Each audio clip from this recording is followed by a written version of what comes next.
Non, tu n'es pas obligé de partir à fond la caisse dès le 1er janvier, de te fixer directement des objectifs, de t'instaurer des to-do list longues comme le bras ou des emplois du temps à rallonge. Tu as le droit de prendre un sas de décompression et de commencer ton année un petit peu plus tard, et c'est ce dont je vais te parler dans cet épisode. Hello tout le monde, on se retrouve dans un nouvel épisode du podcast Force Intérieure, le podcast qui parle de santé, de performance et même de mindset. Et aujourd'hui, on va parler un petit peu de ce début d'année. Pour tout vous dire, hier, je suis rentrée de 3 jours à Manchester. Pour ceux qui ont suivi un petit peu sur Instagram, j'ai été invitée par la marque MyProtein pour faire une campagne pour les soldes. On a fait tout un tas de défis, on a fait plein de choses, c'était vraiment incroyable et je vous en reparlerai peut-être un petit peu plus tard dans cet épisode. Mais du coup aujourd'hui je suis très fatiguée, on est vendredi 9 et je sais que j'avais à tourner avec vous un épisode de podcast, j'essaye de m'y tenir le plus possible parce que c'est quelque chose qui me tient à cœur et je sais que vous commencez à vous habituer, mais j'avais pas forcément envie de repartir dans un épisode sur un sujet très précis. Et je vais vous expliquer pourquoi. Quand je dis sujet très précis, c'est autour de la santé, de la performance, avec des vrais tips. C'est ce vers quoi on va tendre dans les prochains épisodes. Mais là, je pense que de ne pas être la seule dans ce cas-là, vous me direz, mais j'ai l'impression que pour moi, l'année, elle n'a pas encore commencé. Dans le sens où toute cette fin d'année, elle a été très rapide. J'ai eu énormément de boulot, énormément de choses à gérer, j'ai eu quelques déplacements. Et j'ai pas vraiment eu le temps de me poser concrètement pour faire mon vision board, définir mes objectifs et m'organiser un petit peu sur comment j'allais projeter cette année 2026.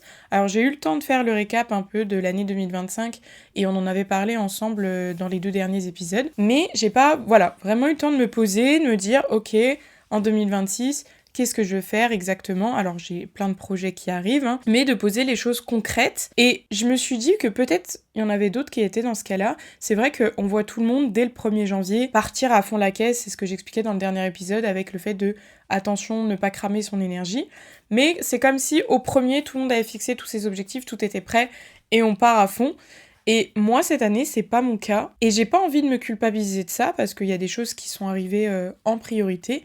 Et je me dis, ok, c'est pas grave, de toute façon, définir ses objectifs et savoir comment on veut avancer, en soi, on peut le faire toute l'année. C'est vrai que janvier, c'est un petit peu comme septembre, c'est des dates clés où c'est un petit peu conçu dans les mœurs qu'il faut repartir sur de bonnes bases. Mais en vérité, vous pouvez faire ce travail-là toute l'année. Donc le but de cet épisode, ça va être qu'on discute un petit peu ensemble de cette phase-là, de cette entre-deux, entre la fin d'année et le début d'année, et de pas se mettre de pression.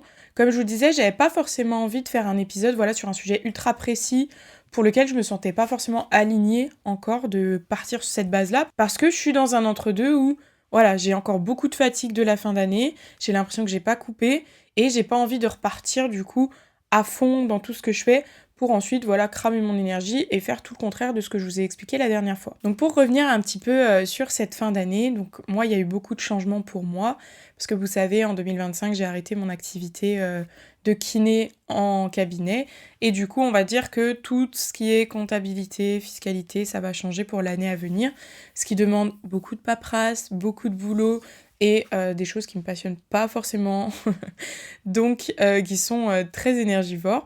Donc il y a eu tout ce contexte-là, il y a eu également pas mal de choses à gérer au niveau de la réadaptation, de comment je peux du coup travailler de chez moi, au café. Je vous expliquais la dernière fois que j'avais mis mon tapis de marche pour pouvoir marcher pendant.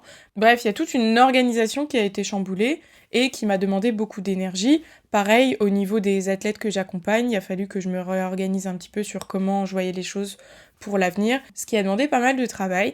Et il y a plein de nouvelles choses qui vont arriver pour cette année. Et c'est vrai que c'est un peu frustrant parce que j'ai 1001 idées, 1001 choses que j'ai envie de faire, mais pour l'instant, c'est comme si rien n'était cadré et du coup, je peux pas avancer parce que si on avance sans réfléchir, on n'avance pas loin, on n'avance pas de façon pertinente. Donc, j'ai hâte quand même de pouvoir faire ce petit off, cette petite phase où juste tu prends le temps pour toi, pour poser tes objectifs. Et peut-être qu'il y en a qui me diront, bah oui, mais ça te prend en vrai 1 heure, 2 heures dans ta journée, tu peux bien trouver 2 heures pour le faire. En soi, c'est pas une question de temps, et c'est aussi ce que j'ai envie de vous expliquer aujourd'hui. C'est plutôt une question d'énergie.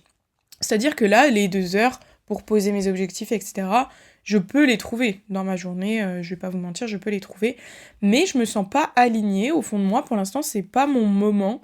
J'ai l'impression que j'ai beaucoup de choses à clôturer avant d'en démarrer des nouvelles, et comme je vous le disais, j'ai pas envie de faire tout en même temps, tout dans la précipitation, et au final poser des objectifs pour lesquels j'ai pas pris le temps de réfléchir au fond de moi si c'est vraiment ce que je voulais pour cette nouvelle année. C'est pour ça que là, je sais que dans les jours à venir, maintenant que ça commence à se calmer, il va falloir que voilà, je clôture tout ce que j'ai à clôturer et que je me pose concrètement quand je sentirai que mon énergie est bonne pour le faire, poser pour pouvoir définir un petit peu tout ça. Et c'est vrai que mine de rien, ce voyage à Manchester, il tombait un peu au beau moment parce que il faut savoir que quand on fait des événements comme ça, donc moi c'est la deuxième fois que j'ai la chance d'aller à Manchester et je suis ultra reconnaissante de ça parce que c'est toujours une expérience assez incroyable. C'est très fatigant, très stressant, mais c'est toujours une expérience incroyable. On repart avec beaucoup de choses. C'est vrai que c'est l'occasion de se rencontrer entre, j'allais dire, créateurs de contenu, je sais pas trop comment définir, mais en tout cas, entre ambassadeurs de la marque MyProtein. Et chacun a un petit peu des versants différents. On a tous une spécificité différente, des façons de partager sur les réseaux différemment, des objectifs différents. Et le fait de pouvoir échanger, discuter, voir chacun comment il a évolué, ce qu'il projette pour la suite, ce qu'il a construit, comment il fait, c'est hyper enrichissant et ça apporte beaucoup parce qu'on voit différentes façons de faire, différentes options aussi. Et je sais que c'est toujours des moments de partage qui sont assez forts. Et encore une fois, je suis hyper reconnaissante de pouvoir vivre tout ça. Ça permet aussi de discuter avec toute l'équipe MyProtein en interne, de se rencontrer. C'est vrai qu'on échange que par message interposé. Là, de pouvoir mettre des visages, des émotions, des personnalités sur les gens qu'on a à travers les messages, c'est aussi très enrichissant. Et ça permet un petit peu plus de comprendre le fonctionnement et de voir comment on peut aussi s'impliquer là-dedans pour continuer d'avancer ensemble. Et ça, c'est juste génial. Donc pour ce qui est de tout le contenu qu'on a fait là-bas, vous découvrirez ça sur les réseaux sociaux petit à petit. C'était dur. On a fait pas mal de défis fitness, un petit peu sur des choses complètement différentes de ce que j'ai l'habitude de faire. À chaque fois, ils aiment bien nous mettre beaucoup de cardio, beaucoup de choses que je ne fais jamais. Donc je me retrouve un peu dans le mal. Ça calme mon ego, ça me rend plus humble. Mais c'est rigolo et c'est toujours, voilà, une bonne partie de rigolade et une bonne partie de plaisir. Donc je suis très contente de ça. Mais comme je vous le disais, c'est toujours quelque chose d'assez stressant. C'est vrai que moi, dès que je sors de mon cadre, de ma routine, c'est très anxiogène. Je stresse très facilement. Rien que prendre les transports, aller à Paris, etc. C'est toujours très fatigant pour moi parce que j'ai comme une dérégulation du stress. Je crois qu'on appelle ça un trouble anxieux. Je me suis jamais fait diagnostiquer cette partie-là en tout cas, mais il me semble que c'est un trouble anxieux, donc bref, pour vous expliquer, c'est comme si mon corps ne régulait pas de la bonne façon le stress, et ce qui est peut-être pour la majeure partie des gens quelque chose de pas stressant, moi ça peut être vécu de façon intérieure, c'est-à-dire pas forcément mon esprit, mais vraiment mon corps, il va activer toutes les zones de stress comme si j'étais coursée par un lion, vous voyez ce que je veux dire ?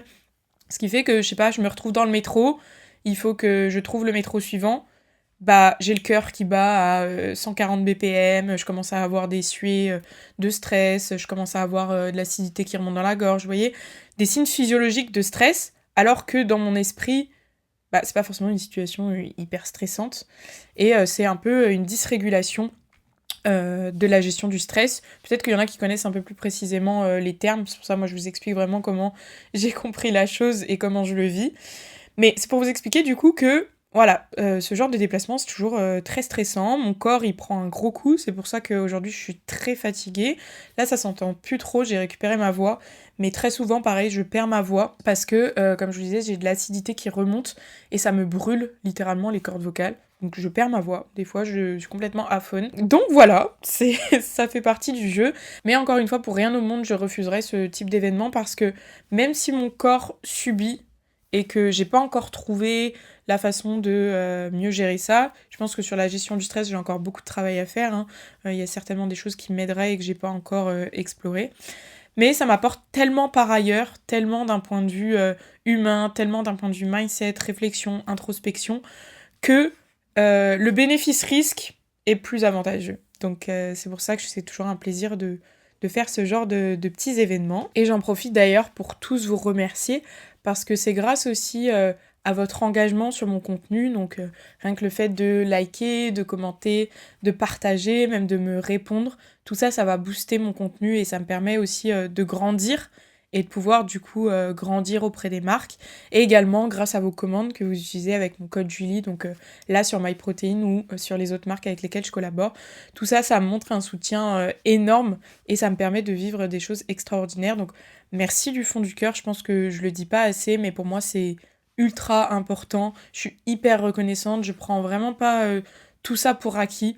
Je sais à chaque fois la chance que j'ai de pouvoir vivre ça et croyez-moi, j'en prends vraiment conscience et j'espère vous le rendre avec pas mal de choses également cette année. Je me suis un peu éparpillée, mais j'avais envie de ça, j'avais plus besoin de ça, de vraiment parler comme une discussion entre vous et moi, où on se raconte un petit peu comment on gère cette fin d'année, un petit peu différemment de tout ce qu'on peut voir sur les réseaux, parce que des fois ça peut être très anxiogène de voir voilà, tout le monde à fond, tout le monde déjà avec son vision board ici, son bingo ici, sa to-do list ici, son emploi du temps ici, et de se dire, bah moi j'ai l'impression que j'avance pas, et j'ai l'impression que c'est pas mon moment, bah sachez que c'est ok, c'est mon cas, c'est le cas de plein de gens, il faut pas se culpabiliser de ça, il faut faire en sorte que ce soit ton moment. Je pense qu'il faut aussi prendre le temps de prendre du temps pour soi, de souffler, de déconnecter un petit peu de tout ce qui est objectif, que ce soit sportif, professionnel, tout ça.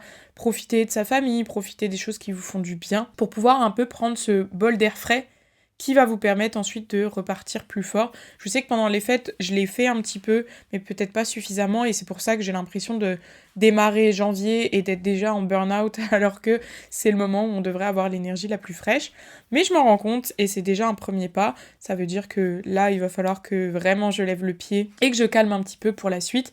Et si toi, tu te sens dans cette énergie-là, je t'invite également à faire de même pour ne pas te stresser, te culpabiliser, et au final de continuer d'avancer un petit peu dans cette zone de burn-out de plus en plus, et puis au bout d'un moment, craquer complètement et vouloir tout arrêter. Et je pense que mine de rien, cette situation que je vous expose, donc là c'est plus d'un point de vue travail, donc d'un point de vue entrepreneur, plus que d'un point de vue sportif, mais au final ça se rejoint, on en a déjà parlé dans plusieurs épisodes, que quand on a des objectifs de compétition, bah on est obligé de privilégier aussi une phase où on est un petit peu plus en hors-saison, une phase où on est un peu plus en prépa compétition, une phase où on est peut-être en un entre-deux, on a besoin de faire autre chose.